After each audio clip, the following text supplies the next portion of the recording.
नमस्कार दोस्तों, मैं हूं शैलेंद्र पांडे। कॉमर्स पाठशाला में आपका स्वागत करता हूं एक बहुत ही इम्पोर्टेंट टॉपिक के साथ, जो सीबीएसई क्लास 10 मैक्रो इकोनॉमिक्स में इतना इम्पोर्टेंट है कि इतना इम्पोर्टेंट स्थान रखता है कि हर साल एग्जाम में सीबीएसई क्लास 12 में इस क्वेश्चन को जरूर पूछा जाता है कि explain the circular flow of income. तो आज मैं उसी टॉपिक को बहुत सरल तरीके से आपके सामने लेकर आया हूं, क्योंकि जो ये एक्सप्लेनेशन मैं आपको देने वाला हूं, जो आपको जिस तरीके से समझाने वाला हूं, इस तरीके से किसी भी बुक में आपको ये एक्सप्लेनेशन नहीं मिलेगा। क्योंकि मैं आपको ये थ्योरी जो आप किसी भी बुक में पढ़ेंगे, चाहे वो संदीप गर्ग हो, चाहे वो वीके जैन ओरी हो या जेसी पंत हो, ये बहुत ही अच्छे राइटर्स के हैं जिनका मैं नाम ले रहा हूँ। खुद मैंने भी उनकी स्टडी की है। लेकिन मैं ये मानता हूँ कि किसी भी कॉन्सेप्ट की स्टडी तब तक फ्रूटफुल नहीं होती जब तक उसे आप अपने प्रैक्टिकल लाइफ से कोरिलेट नहीं करते। जब तक उस कॉन्सेप्ट का एप्लीकेशन अपनी लाइफ में नहीं करोगे, वो कॉन्सेप्ट आपको समझ में नहीं आएगा, आपके दिमाग में नहीं चढ़ेगा दोस्त। तो आज मैं आपके लिए न केवल इसकी थ्योरी लेकर आया हूँ, न केवल इसका एक्सप्लेनेशन लेकर आया हूँ, बल्कि इसका एक ऐसा प्रैक्टिकल एप्लीकेशन लेकर आया हूँ। एक नहीं बल्कि कई प्रैक्टिकल एप्लीकेशन लेकर आया हूँ, जिसको अप्लाई करके, जिसे आप समझ कर, आप जो आपके डेली लाइफ में अप्लाई होता है, ये थ्योरी आपकी डेली लाइफ में अप्लाई होती है। जब आप इस चीज को समझेंगे तो इस टॉपिक को बहुत आराम समझ जाएंगे। 3 क्वेश्चन के अंतर्गत, 3 सेगमेंट के अंतर्गत हम इस थ्योरी को कवर करेंगे। पहला, मीनिंग, इसका मतलब होता क्या है। पहले वीडियो में, इसके पहले जो मैंने आपको वीडियो अपलोड किया था अपना, वो था स्टॉक और फ्लो, स्टॉक एंड फ्लो। और फ्लो मैंने क्या बताया था, स्टॉक जो एक पर्टिकुलर पॉइंट ऑफ टाइम में मेजर किया जाता है, जो स्टैटिक कॉन्सेप्ट का रहता है वो स्टॉक, लेकिन फ्लो जो चेंज होता रहता है। तो आज मैं पढ़ने वाला हूँ, आज मैं आपके साथ डिस्कस करने वाला हूँ क्या, इनकम में होने वाला चेंज, फ्लो ऑफ इनकम किस तरह से सर्कुलेट होती है, इनकम में किस तरह से चेंज आता है, और सर्कुलर का मतलब भी बताने वाला हूँ आपको कि इनकम जहां से जनरेट होती है घूम फिर कर वहीं पहुंच जाती है। ठीक है, इसको भी आप समझेंगे आज मेरे साथ सर्कुलर फ्लो ऑफ इनकम में। तो पहला मीनिंग क्या है, और सेकंड इसके एजम्पशंस मतलब मान्यताएं। आपको कुछ चीजें माननी पड़ती, क्योंकि आप मैथमेटिक्स नहीं पढ़ रहे हैं, फिजिक्स नहीं पढ़ रहे हैं, केमिस्ट्री नहीं पढ़ रहे हैं, आप इकोनॉमिक्स पढ़ रहे हैं। Economics, it is a not real science, it is a practical, not as a practical science, it is ideal science। ये कोई रियल साइंस नहीं है, ये है आइडियल साइंस, जिसमें जितनी भी थ्योरी और जितने भी लॉ डिराइव किए गए हैं, बनाए गए हैं, जितने भी इकोनॉमिक लॉज हैं, वो सब किसी न किसी मान्यता, किसी न किसी एजम्पशन में बेस्ड हैं। तो सर्कुलर फ्लो ऑफ इनकम की जो थ्योरी बनाई गई है वो कौन से एजम्पशन को पे बेस्ड है, उनकी चर्चा करूंगा। और उसके बाद आपके साथ आपके लिए मैं एक्सप्लेनेशन लेकर आया हूं, जो बुकिश लैंग्वेज पे नहीं है, जो आपके प्रैक्टिकल एप्लीकेशन पे बेस्ड है। तो स्टार्ट करते हैं circular flow of income. Start करते हैं कि what is the meaning of circular flow of income. यदि आपको किसी भी कंसेप्ट का मतलब समझना है तो जो बुक में लिखा है उस पे मत जाइए। ठीक है, आप कोई डेफिनेशन लिखी है, नेट पे आपने सर्च कर रहे हो, वहां पे कुछ आपको दिख रहा है, इस तरफ मत जाइए, आप बिल्कुल मत जाइए। आप तो देखिए कि मुझे किस चीज का मतलब समझना है, पहले वो देखिए।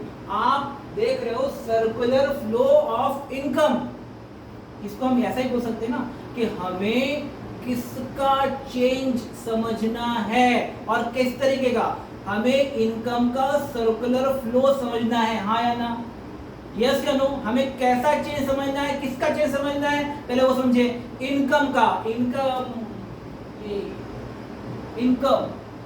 इनकम का फ्लो समझना है, सर्कुलर फ्लो समझना है। तो पहले मैं ये समझ जाऊं कि फ्लो मतलब क्या होता है। इनकम तो समझ गया, इनकम एक ऐसी चीज है जिसमें लगातार मुझे बदलाव देखने को मिलते हैं, है ना।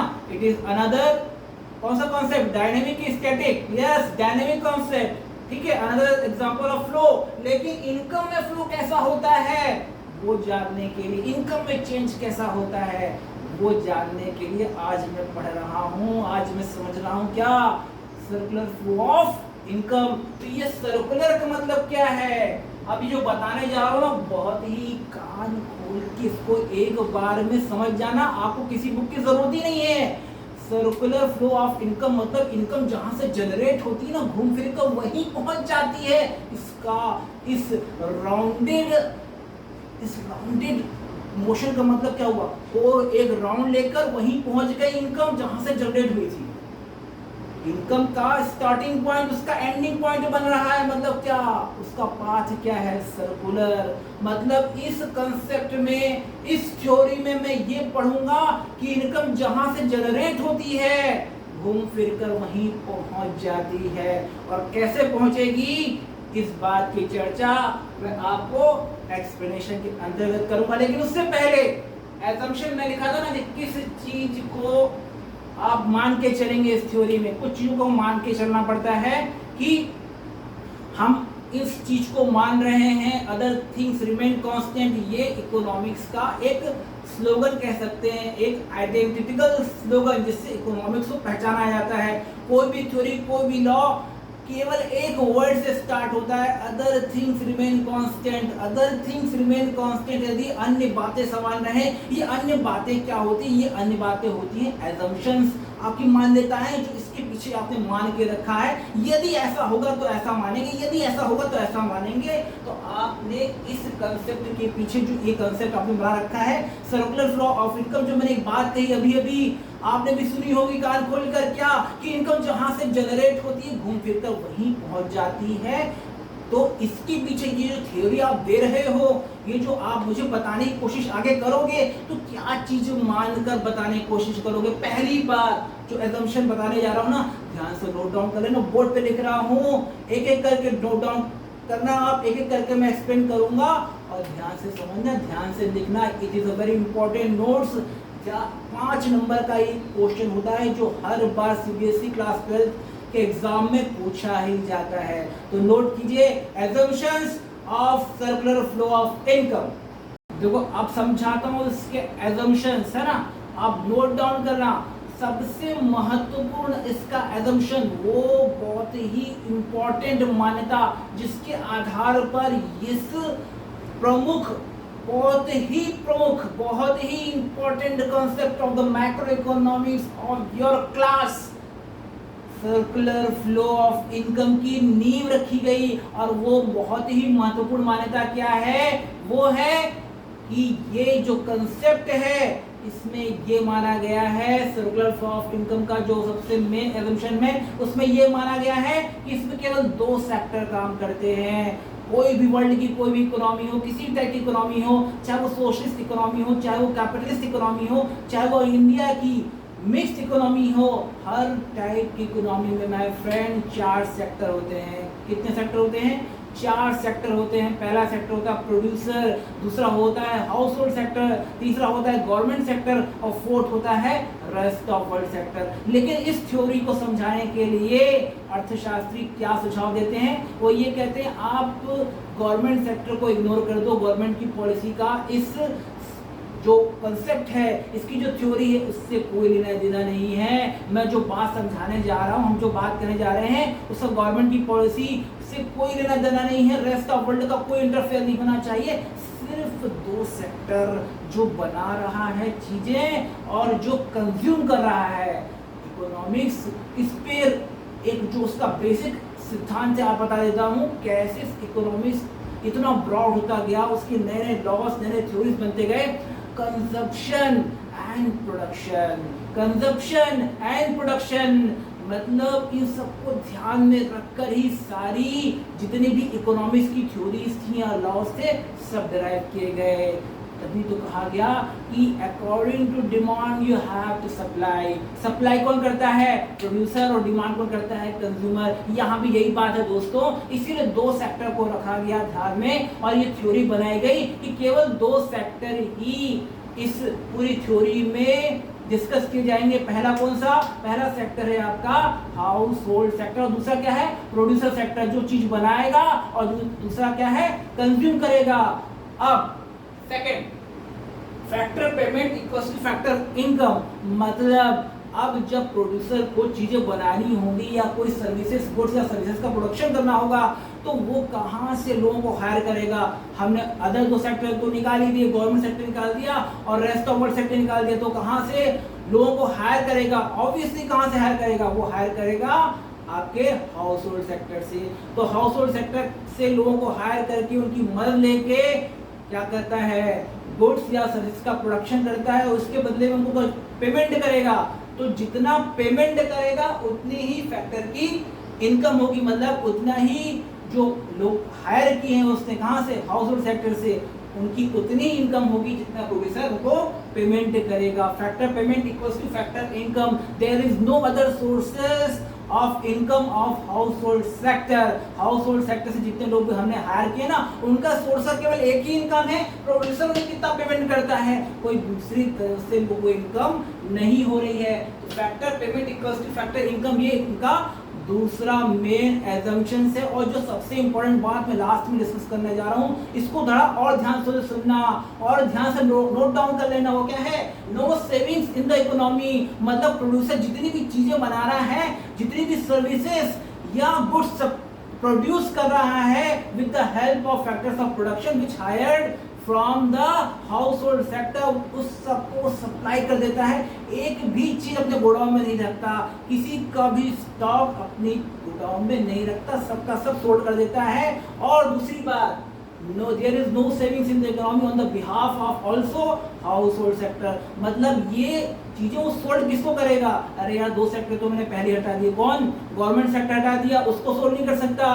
मैंने रेस्ट ऑफ वर्ल्ड सेक्टर हटा दिया, उसको भी सोल्ड नहीं करेगा। तो ऑब्वियसली सेक्टर बचा कौन? हाउस होल्ड सेक्टर, मतलब बना रहा है प्रोड्यूसर, तो सोल्ड किसको करेगा? कंज्यूम कौन करेगा? House hold sector. तो सारी की सारी चीजें भेज देता है हाउस होल्ड सेक्टर को, और हाउस होल्ड सेक्टर जितनी भी इनकम अर्न करता है इसके थ्रू, उसने कंट्रीब्यूट किया है इन चीजों को बनाने में, इन सर्विसेज को प्रोड्यूस करने में, तो उस कंट्रीब्यूशन के बदले में वो जो फैक्टर इनकम अर्न करता है वो सारी की सारी इनकम वो स्पेंड कर देता है उन गुड्स और सर्विसेज को प्रोड्यूस करने में, उन गुड्स और सर्विसेज को कंज्यूम करने में, सॉरी, जिसका उसने खुद प्रोडक्शन किया है या प्रोडक्शन में उसने कंट्रीब्यूट किया है।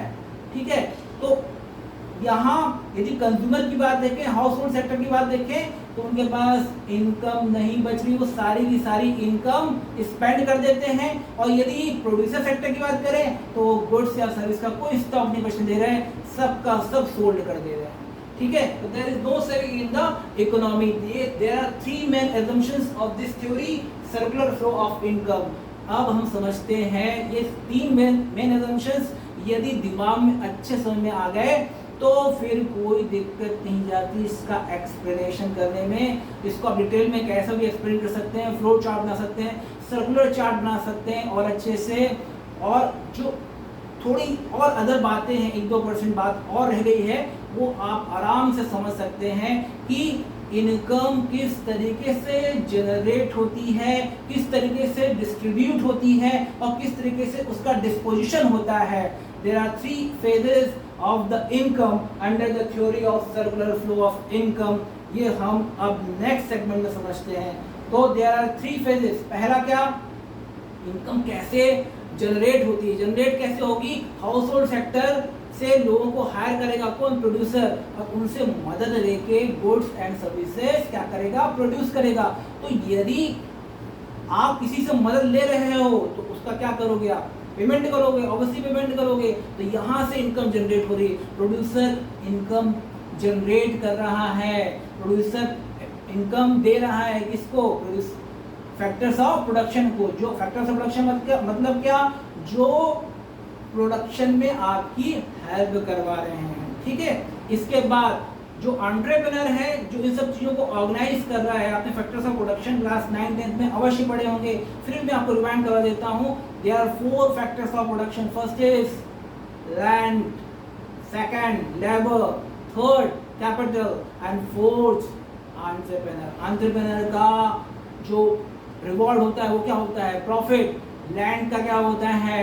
लैंड का होता है रेंट। और उसके बाद आपका लेबर क्या होता है? Wages. And third capital, capitalist क्या लेता है? इंटरेस्ट लेता है। तो ये जो चीज़ें होती हैं, इस जो एंटरप्रेन्योर होता है, मतलब प्रोड्यूसर को एंटरप्रेन्योर यदि मान लें, तो इन सब चीज़ों को ऑर्गेनाइज करता है वो, और गुड्स एंड सर्विसेज का प्रोडक्शन करता है, पेमेंट करता है किसको, फैक्टर्स ऑफ प्रोडक्शन को, और वो फैक्टर्स ऑफ प्रोडक्शन सारी इनकम प्राप्त करके पूरी की पूरी इनकम कहाँ कर देते हैं, इस पे स्पेंड कर देते हैं, उन गुड्स और सर्विसेज पे जो प्रोड्यूसर को सप्लाई कर रहा है।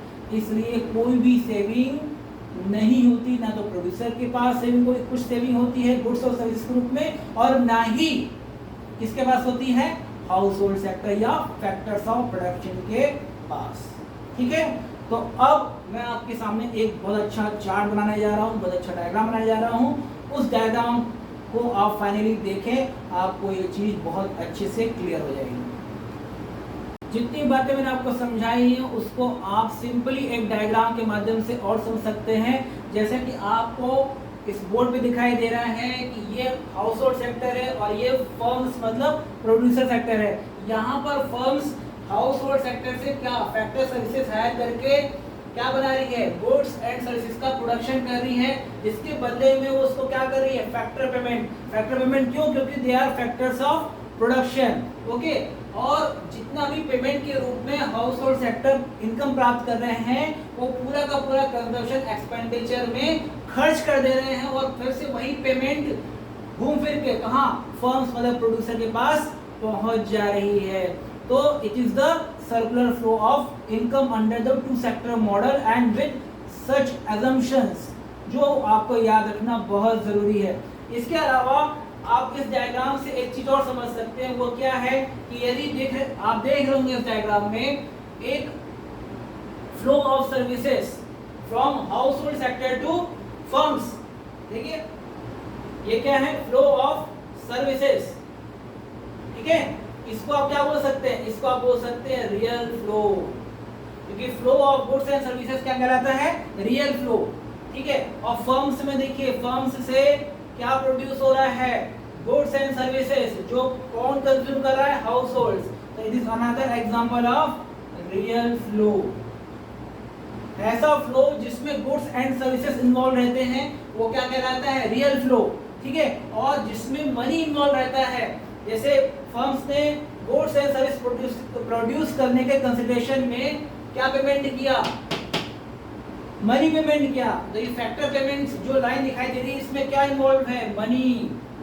क्या इन्वॉल्व है, मनी। सेम टू सेम जो इनकम, जो पेमेंट इनको प्राप्त हुआ, जो इनकम इनको प्राप्त हुई हाउस होल्ड सेक्टर को, वो पूरा का पूरा उन्होंने कंजम्पशन एक्सपेंडिचर में खर्च कर दिया। ठीक है, तो यहाँ भी क्या इन्वॉल्व है, मनी। तो जिस फ्लो में मनी इन्वॉल्व है उसे हम क्या बोलते हैं, मनी फ्लो। जिस फ्लो में गुड्स एंड सर्विसेज इन्वॉल्व है उसे हम क्या बोलते हैं, रियल फ्लो। ठीक है, इसके दो एक नाम और होता है, रियल फ्लो को हम फिजिकल फ्लो भी बोल देते हैं, और मनी फ्लो को हम नॉमिनल फ्लो भी कहते हैं। तो इस तरीके से आज आपने क्या समझा, आज आपने समझा सर्कुलर फ्लो का मीनिंग क्या होता है, उसके assumptions क्या होते हैं, और रियल फ्लो और मनी फ्लो को भी आपने समझा।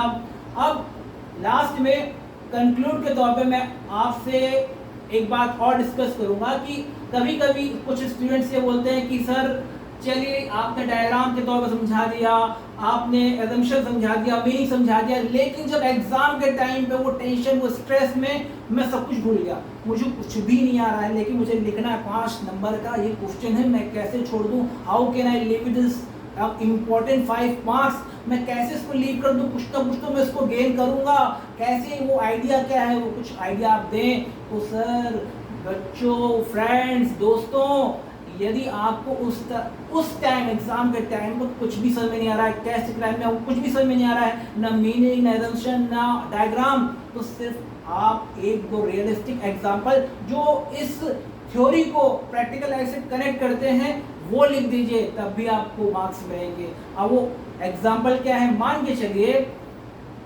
कि एक स्कूल है, स्कूल में बिल्डिंग किराए पे ली गई है, तो नेचुरली जो बिल्डिंग किराए पे देगा वो उसका रेंट लेगा।